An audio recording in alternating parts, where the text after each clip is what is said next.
شهر رمضان الذي أنزل فيه القرآن هدى للناس وبينات من الهدى والفرقان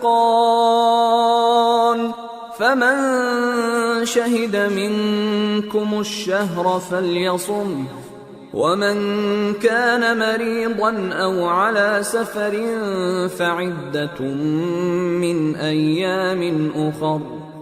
يريد الله بكم اليسر ولا يريد بكم العسر ولتكملوا العدة ولتكبروا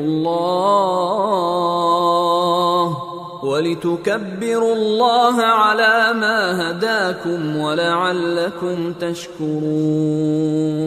روزوں کا مہینہ رمضان کا مہینہ ہے جس میں قرآن اول نازل ہوا جو لوگوں کا رہنما ہے اور جس میں ہدایت کی کھلی نشانیاں ہیں اور جو حق و باطل کو الگ الگ کرنے والا ہے۔ تو جو کوئی تم میں سے اس مہینے میں موجود ہو چاہیے کہ پورے مہینے کے روزے رکھے، اور جو بیمار ہو یا سفر میں ہو تو دوسرے دنوں میں روزے رکھ کر ان کا شمار پورا کر لے۔ اللہ تمہارے حق میں آسانی چاہتا ہے اور سختی نہیں چاہتا، اور یہ آسانی کا حکم اس لیے دیا گیا ہے کہ تم روزوں کا شمار پورا کر لو، اور اس احسان کے بدلے کہ اللہ نے تم کو ہدایت بخشی ہے تم اس کو بزرگی سے یاد کرو اور اس کا شکر کرو۔